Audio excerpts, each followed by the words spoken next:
ఇది నా మాటలు కాదు, సిక్కోలు 6 ప్రాణాలని చెప్పి ఒక రచయిత రాసినాయి. ఆట పాట పొలం పని సముద్రం సైనికుడు, ఇది ఉత్తరాంధ్ర 6 ప్రాణాలు. ఇది సో వాటి గురించి గుర్తొచ్చి మాట్లాడుతా, ఆట అంటే ఆట పాట అంటే గుర్తొచ్చింది.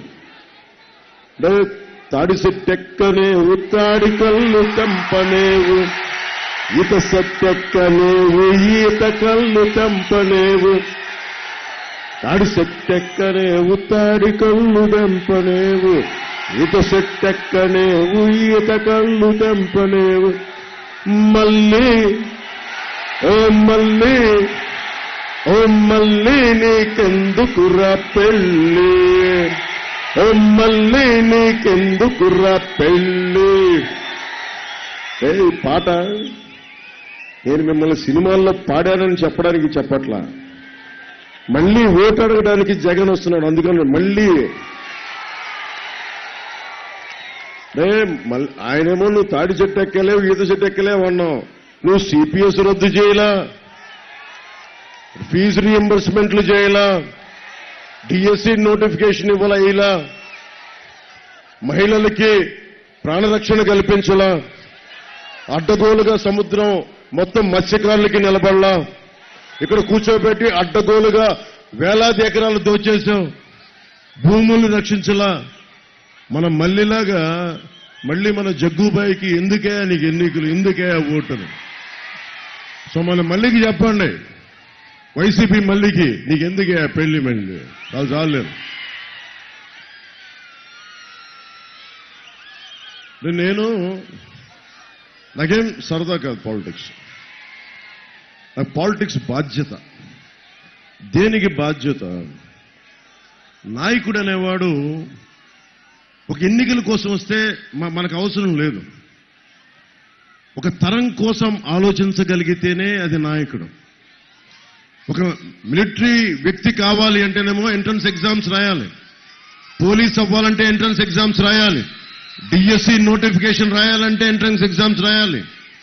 ఏది చదవాలన్నా ప్రతి ఒక్కరికి పరీక్షలు పెడతారు, ప్రతి ఒక్కరికి పరీక్షలు. కానీ వైవి సుబ్బారెడ్డి గారికి పరీక్షలు అవసరం లేదు, వైఎస్ జగన్ గారికి పరీక్షలు అవసరం లేదు. అంటే నువ్వేం చేస్తావు మీరు ఆలోచించాలి, అది వాళ్ళ తప్పు కాదు. అది ముఖ్యంగా యువత, ఆడపడుచులు, మహిళలు, పెద్దలు మీరు ఆలోచించాలి. నేను అవగాహన చేసుకుని వచ్చాను పాలిటిక్స్కి, సరదాగా రాలా. పబ్లిక్ పాలసీ చదివా, నిలబడగలను, కొట్లాడగలను, అవసరమైతే చొక్కా మడిచే రౌడీలతోటి కొట్లాడగలను. దేనికి చేస్తాను? ఇందాక ఏదో పుస్తకం చదువుతా ఉంటే వంగపండు గారి మాటలు గుర్తొచ్చినాయి. ఆ మాటల్లో ఈ రచయిత అడిగారండి, ఎందుకు నువ్వు మనకి ఏం పిల్లడో ఎల్దమొస్తవా శ్రీకాకుళం సిట్టడివిలోనికని ఆ వంగపండు గారిని అడిగారండి రచయిత.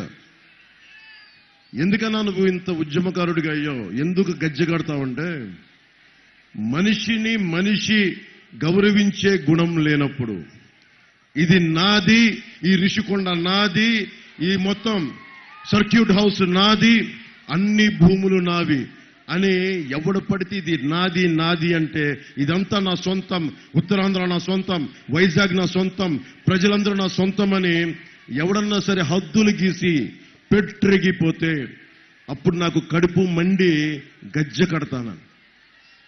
కడుపు మండిన వాడే గజ్జె కడతాడు. ఎందుకు చెప్తున్నానంటే మీ భవిష్యత్తు ఇది, మీ భవిష్యత్తు ఇది. మీరు కనుక మీరు ఆలోచించండి. ఈ నేలలో ఉత్తరాంధ్ర ఇక్కడ నేను చాలా నెలలున్నాను, ఇక్కడ యాక్టింగ్ టైంలో భీమిలీకి వెళ్ళేవాడిని. అక్కడ కూర్చొని ఓపెన్ గా కూర్చొని సముద్రం పక్కన క్లాసులు నేర్చుకునేవాడిని. మన కూర్చోబెని ఇక్కడ గెస్ట్ హౌస్ లో కూర్చొని యాక్టింగ్ క్లాసెస్ నేర్చుకునేవాడిని. ఉత్తరాంధ్ర ఆట పాట అన్ని నేర్చుకున్నా. నాకు ఏం నేర్పించిందంటే, మొట్టమొదటి రాజకీయ అవగాహన వైజాగ్ లో యాక్టింగ్ నేర్చుకుంటా ఉంటే జనం తాలూకు కడుపు వేదన, కడుపు మంట తెలియదు, అర్థమైంది. కడుపు మండినోడికి నేను ఎందుకు వచ్చాను పాలిటిక్స్ కంటే, అన్యాయం జరుగుతున్నప్పుడు